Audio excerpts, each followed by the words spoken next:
Neza bakunzi b'inshuti y'Igikoni TV, nejejwe no kubana namwe kuri uyu munsi. Ndizera ko muri mumeze neza, abatameze neza muhumure muraza kumera neza.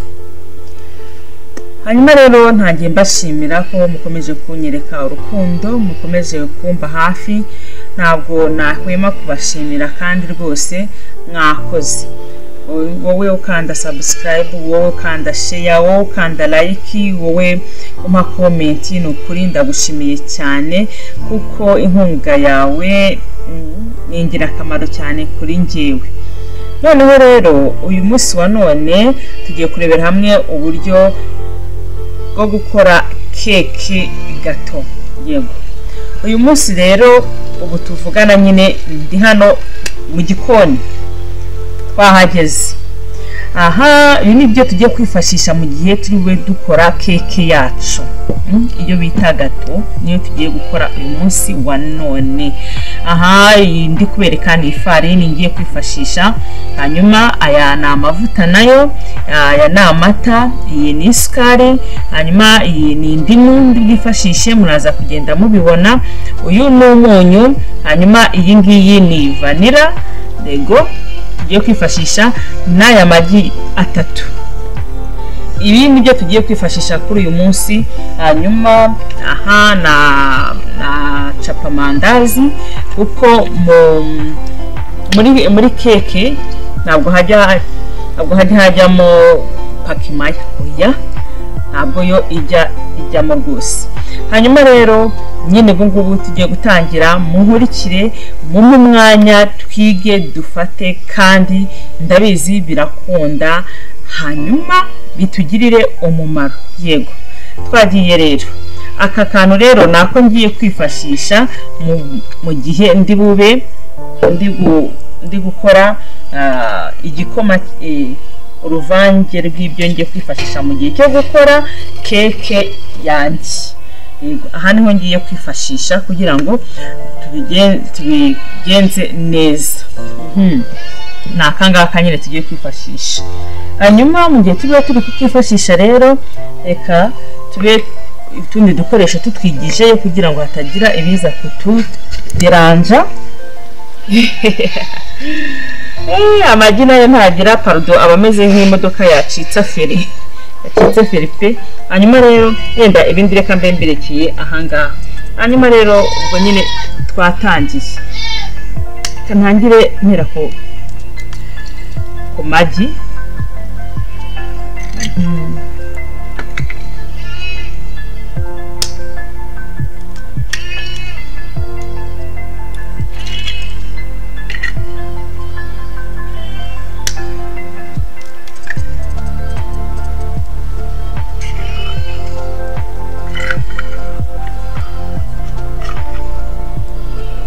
Hanyuma ndanshyiremo ka vanilla kamwe.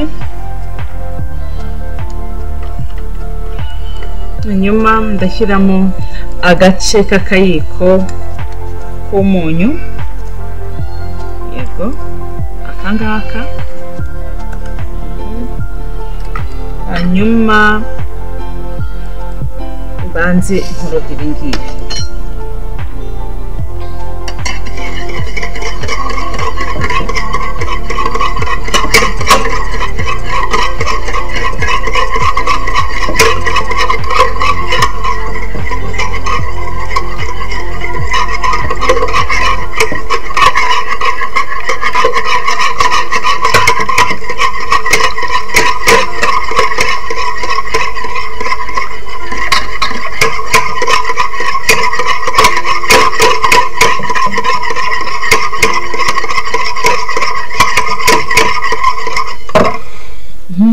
Hanyuma ngiye gushyiramo isukari.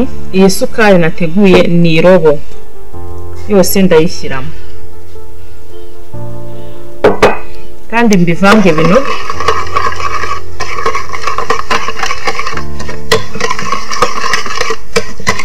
Cyangwa ugapimisha ibiyiko. Irobo buriya igirwa n'ibiyiko binini 12.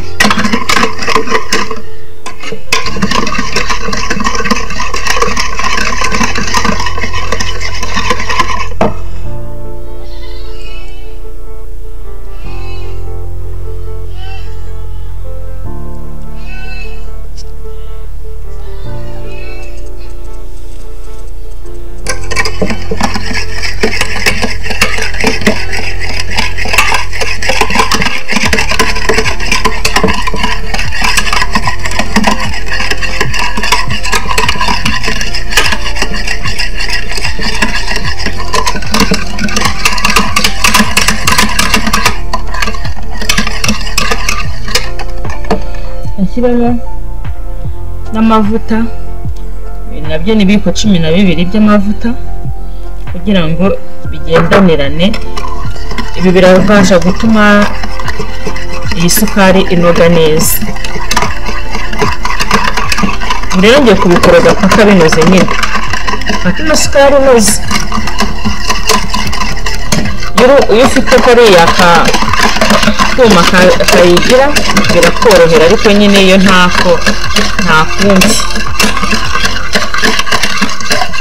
koresha imbaraga nyine bikemera. Ibintu byose ni uguhatana nkunda kubabwira, aho ubushobozi bumwe bw'ikintu kimwe budashoboka ubundi buba buhari, nta kibazo. Hari ibintu bibaho bikunganirana nyine, mugacika intege rero wumve ko ibintu byanze kandi bitanze.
Rero ibi ngibi bimaze kunoga, rwa ruvangavange rwacu tumaze gukora rwo rumaze kunoga. Reka noneho nshyiremo amata.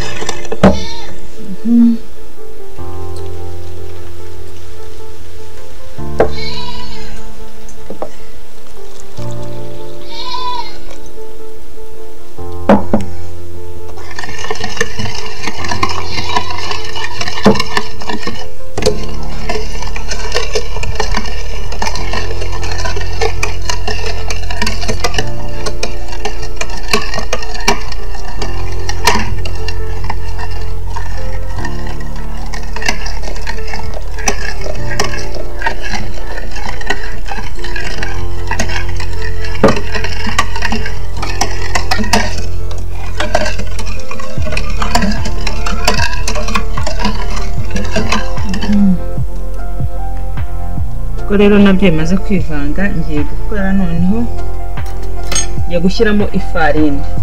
Hanyuma ifarini yo muri keke rero urabanza ukayiyungurura, ibyo byiza.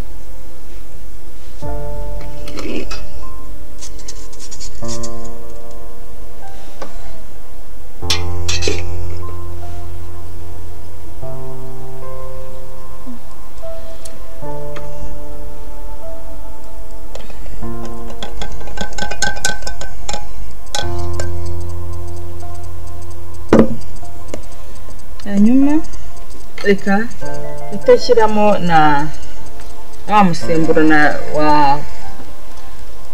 wa capamandazi ikiyiko.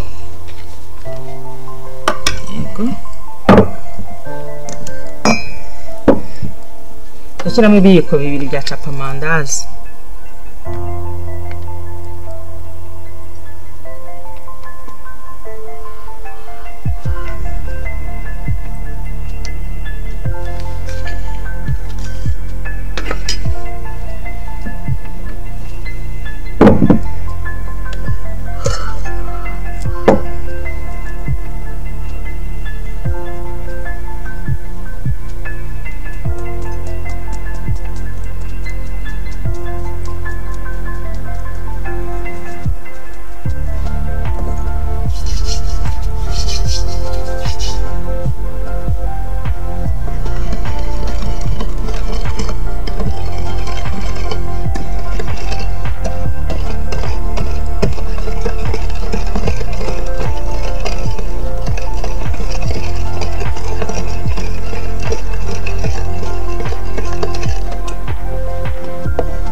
ntabwo nshaka ko hari ifu isigara ku ruhande kuko yaza kunteza ibibazo mu mwanya.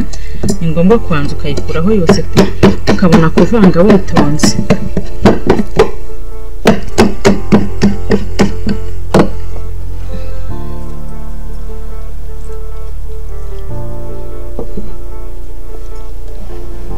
Mbonye pate yanjye ishobora kuza gukomera cyane kandi shaka kwiba ikivuge kimeze neza. Yego, rero kubikora ntacyo bitwaye rwose.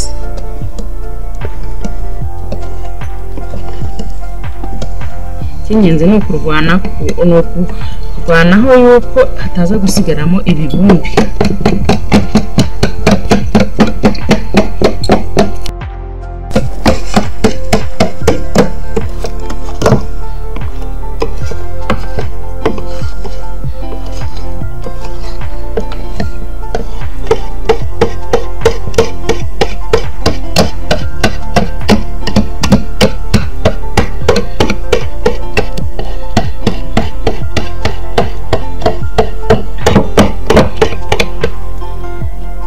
Imbaraga ndumva ndushye.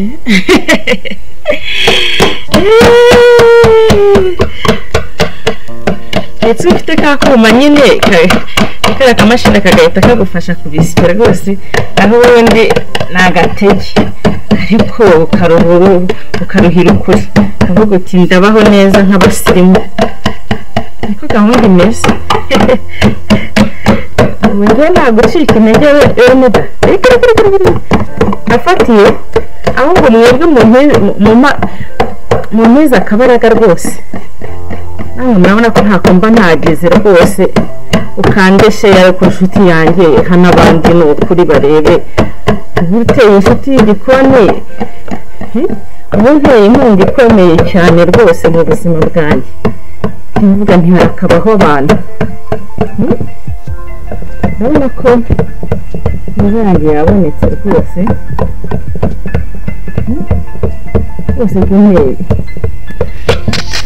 Intebe inkunga rwose undebe uyirangize video ushiyaringa abandi, uzajya ubukoze cyane.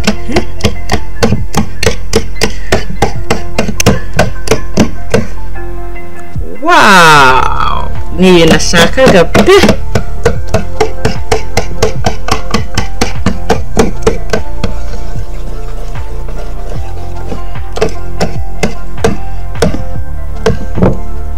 Nede ngibi.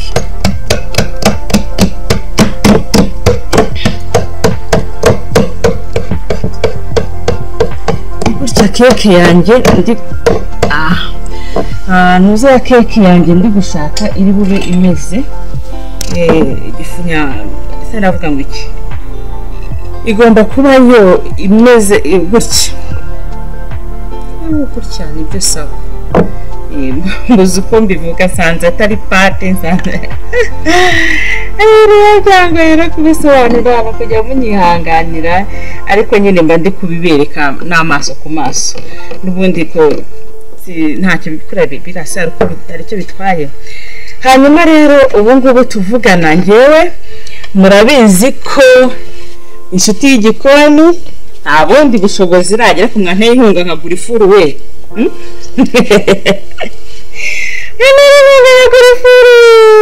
hanyuma rero dore ubahanga hano ngiye gukorera pate yanjye aha rwose.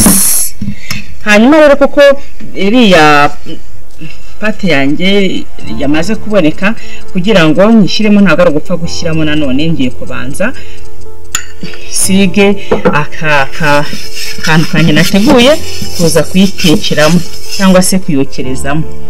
Usiga impande zose kizera ko rwose wahasize niko ndimo mbabwira ngo mwantere inkunga nkagura ifuru ariko rero nta kitwaye abasumba gutira ese wabigenza turi nkanjye wakwicara tu reka wowe ntera inkunga ibindi bizizana gutya rwose impande zose ukahanoza n'amavuta ubu nabikoze ntanabirangije. Ibi rero maze kubirangiza ndahita mfata ya pate nateguye niyo tumaze gutegura nyine mwabonye ari bapfunyikiye ariko nongera munyihanganireho gakeya nanjye nari nipfunyikiye rwose. Yego nateguye gushyiramo indimu disi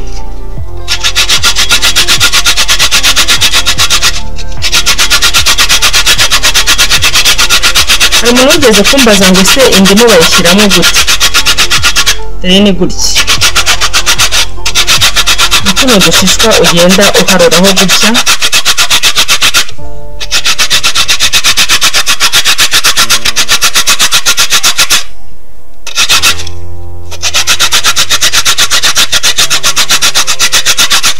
uba wayironze neza tujye twumvikana inshuti z'igikoni mujye mukunda gukora isuku pe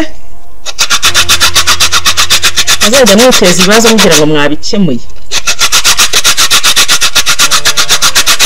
kandi kuri rape ukoresha twa tuntu tujomba cyane hariya ukoresha urata tungurusumu cyangwa inyanya oya utunyine utuntu ukoresha mu kuratazinki yawe kakaniwe gahumuza keke neza amandazi nta kibazo rwose yishyiriramo bikemera.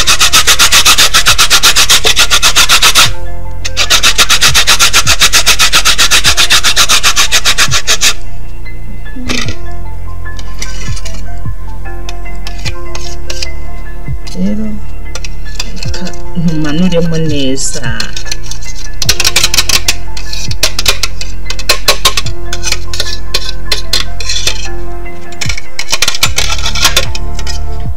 nitwo bita zenke udushishwa tw'indimu bakunda kwifashisha mu gukora utuntu nk'utu ngutu.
ushonge indimu ugiyemo nta kintu uri buhindureho kuri pate twari twakoze. Oya,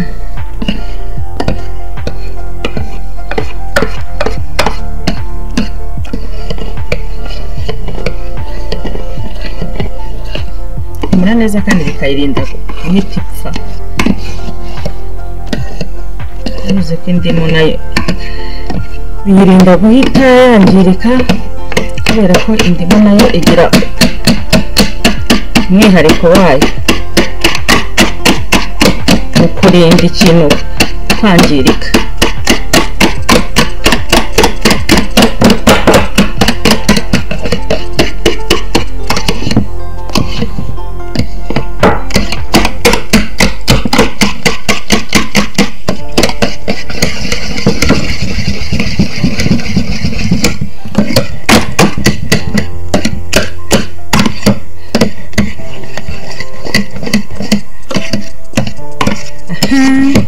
Ibi ngibi hano ko n'ubundi nta kintu yatwayeho rwose habe namba. Rero nyine twatangiye.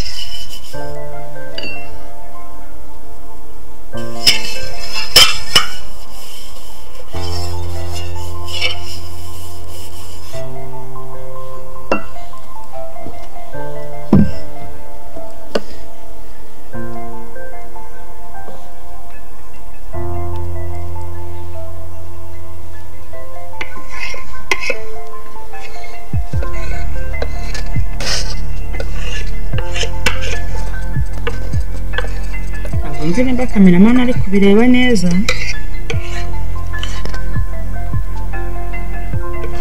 Ndabona yihagarariye ukuntu hasi.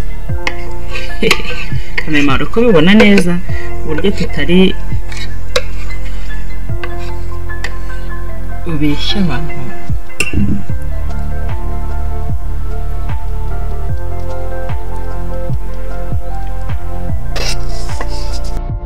Nyuma rero ubigisigaye nuko tugiye gushyira mu ifuru. Yego, hanyuma reka mpfundikire ubundi tugende tujye gushyira mu ifuru. Nyuma rero murabizi ko nyine ku nshuti y'igikoni dukoresha ifuru ya kinyarwanda ni isafuriya nyine. Kugira ngo rero ifuru yanjye imere neza ko mba nabanje kuyifatisha mbere y'igihe. Urabona ko nukugira ngo nyine isafuriya yo gujya ku mucanga sigashyiramo kano kantu kugira ngo urebona ko ari agashyiga ka gazi. Mugomba kuntera inkunga nyine nkakomeza nkatera imbere. Ariko ubu bimeze gutya ntacyo bintwaye kuko icyo nifuza cyose nkigeraho kukirya nta kintu bintwaye. Rero ifuru yacu yashyushye imeze neza cyane. Ubure gisigaye nuko ngiye guterekamo ya gifunyango cyanjye cya pate ya cake maze gutunganya. Yego, kwitonda kandi byanyabyo ni gutya. Ubu maze guterekaho, hanyuma ngiye guhita kiraho umupfundikizo nindangiza urumyeho neza. Iyi furu nayo ntabwo yoroshye pe. Nindangiza rero ndashyira amakara hejuru. Tugira ngo si ifuru, ni ifuru pe. Rwose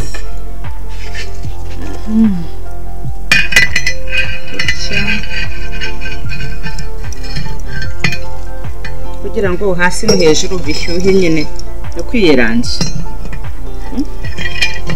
Kugira ngo nyine wirwaneho nawe. Ariko biremera abakunzi banjye, muraza kubibona ko byemera pe.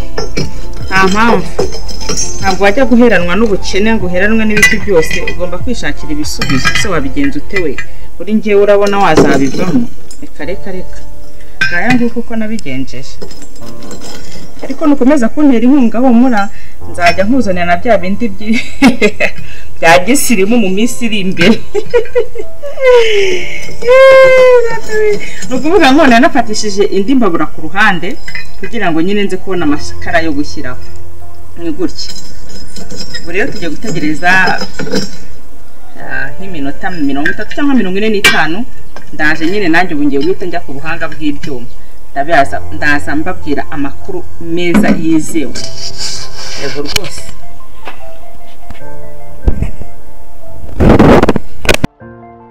hanyuma rero tumaze gutegura keke yacu ndagira ngo turebe ese igisubizo cyayo kimeze gute. Ese koko iyi furu iteka ikeke igasa neza igashya ikaryoha ikamera nk'izindi keke? Ni ikibazo. Ariko rero nguteye amatsiko, ndakwinginze bana nanjye nkwereke ko byose bishoboka. Mu gihe nta furu ufite, koresha ishakemo ubundi bushobozi. Hari ikintu ushaka kugeraho, yenda n'urugero nguhaye njyewe kubera ko ifuru ntabashije kuyibona, ariko nishatsemo ubundi bushobozi bwo kugira ngo mbone uburyo najya nkemura ibibazo byanjye kandi bigakemuka neza nk'uko mbyifuza. Ese nawe birashoboka yuko hari icyo waba ushaka kugeraho cyakunaniye, ariko nubwo cyakunaniye kubera ko ubona ari ikintu kikurenze, hari ubundi buryo wagikora bikemera. Ngiye kuguha urugero rero. Wowe twatangiranye, ndakwinginze ongera untize amaso. Tugiye kureba keke twatetse hano mu ifuru y'imbabura. Ese koko birashoboka? Kandi ntabwo wabyumva pe, ariko irahumura, irasa neza. Mana yanjye, birashoboka guteka keke mu isafuriya. Birashoboka ko wakora umugati wo mu isafuriya. N'ukuri byose birashoboka. Ese wabwirwa n'iki koko kino keke ukwisa ariko ihiye? Iyo ushaka kumenya ko keke yawe rero yahiye, dore ni gutya. Iyo nta kintu kiri kuza cyafasheho, ni ikikwereka ko keke yawe ihiye. Dore impande zose.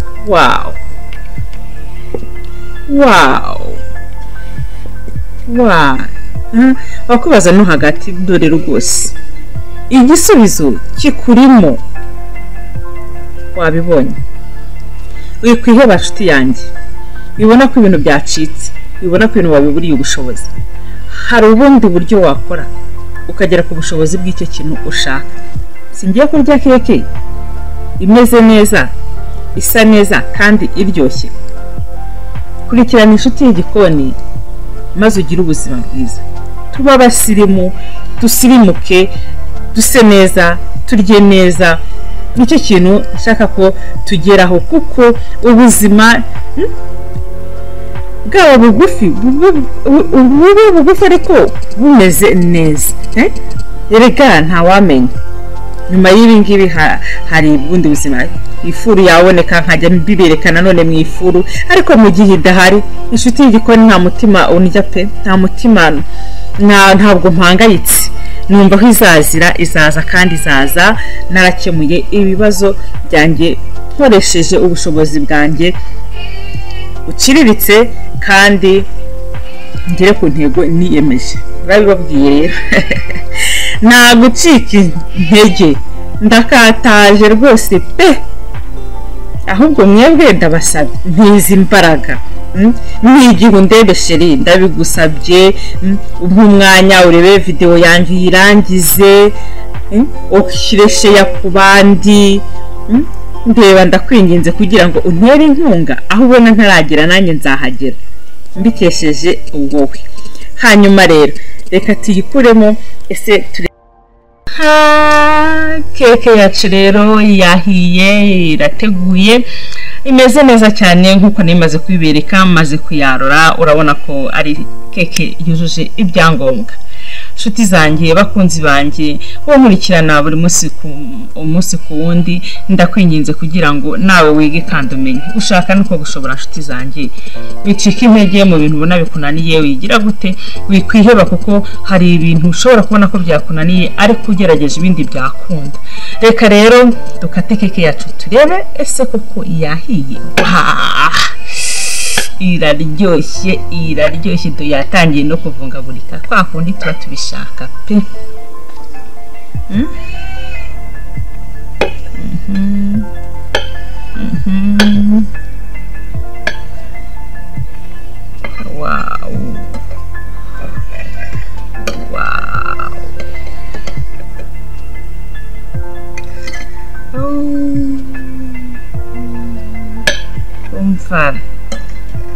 umva rwose sinzi ndabona iracyashyushye iracyahinda umuriro ariko iyo pe iyi rwose uko imeze neza cyane kandi bereke rwose neza dore keke imeze neza cyane dore rwose imeze neza ahantu hose iraryoshye hanyuma rero rwose wowe tubanye ubwa mbere we mukunzi w'inshuti y'igikoni ndakwinginze kugira ngo ukomeze ugubwe neza karibu wow hose imeze neza cyane umva nizihiwe ku buryo sinzi nakomeza nkabereka cyane rwose ariko ngayo nguko keke yacu uko imeze nuko nguko rero hanyuma rero we tubanye ubwa mbere ugenda udakanze subscribe ugenda udakanze share like na comment kugira ngo ibiganiro byacu uko bije bijye bikugereraho ku gihe hanyuma rero ndabakunda kandi mbifuriza ibyiza uko bwije nuko bukeye yego rwose ndabakunda musigara amahoro bye